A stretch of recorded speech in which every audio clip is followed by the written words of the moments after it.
Hello and welcome to Peyton Principles Natural Health. I'm recording this in August 2025, and today I want to bring to you a little bit of awareness and attention to the oral microbiome. Of course, there's been so much information, and we're all aware now of the importance of the gut microbiome.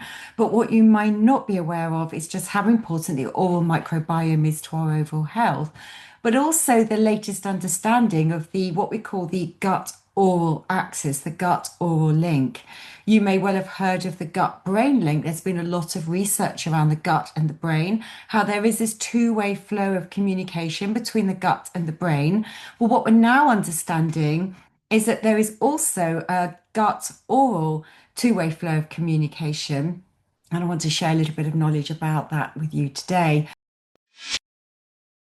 There was a article in Nutrients publication back in August, well, the start of August 25. So it is very, very new. And they looked at all the data, all the knowledge, all the research that is currently available today on the oral microbiome and its link with the gut.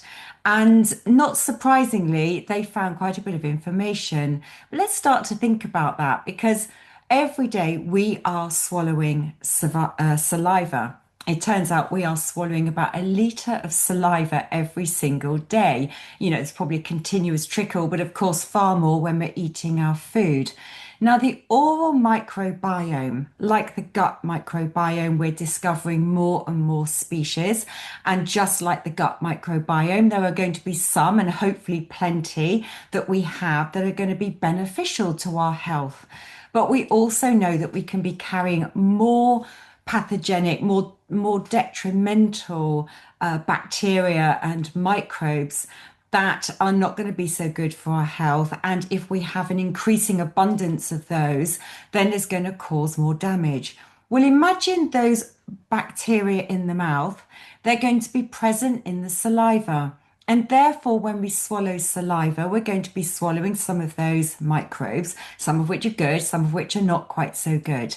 Now, ideally, the stomach and the acid in the stomach acts as what we call one of those first lines of defense, trying to protect us. So when those bacteria encounter the acid in the stomach, most of those are going to be destroyed, meaning the stomach acid and our body is working very, very well to protect us. However, many of us have less optimal amounts of stomach acid. If you're on something like a proton pump inhibitor to reduce your stomach acid levels, and you may be on those for very good reasons, then your acid levels may not be optimal. And that could mean that some of those bacteria are going to survive through the stomach, through into the gastrointestinal tract, and they may well take a hold. Some of those bacteria could be more pathogenic, and they may be more resilient to the stomach acid and can take a hold. And I know through stool testing, through the bacteria and the tests that I now use in my practice that can detect every microbe that we know of, and they measure those and they can detect them in our stool. We can now detect the species in the gut that have come from the oral cavity. And as we said, some of those have been studied and have known to be more detrimental. Well, what we do know about some of these microbes is that they can lead to systemic inflammation. They can lead to intestinal inflammation. So we know they're not going to be beneficial in totality to the gut. Not only can we swallow these oral microbes in our saliva, but we're very much aware, and you may have read about the fact that if we have bleeding in our gums, those microbes have got an automatic direct entry route into our bloodstream. Now, some of those can also knock on the door and damage the intestinal barrier, creating this link between the gut and those oral microbes. But there's always oral microbes have that direct link into the bloodstream, creating potential systemic inflammatory reactions around the body, which is not going to be helpful.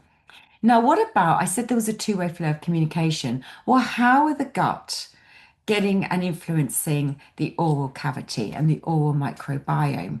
Well, they could be due to poor water, water contamination, food contamination, and I have to say it can be due to poor hygiene ourselves. I don't think I need to express any more about how those gut microbes might end up in the oral cavity, but if there is poor hygiene, then they can end up there creating an imbalance. So the oral microbes can create an imbalance in the gut, and equally, it can happen in the oral cavity as well. So, what can we do?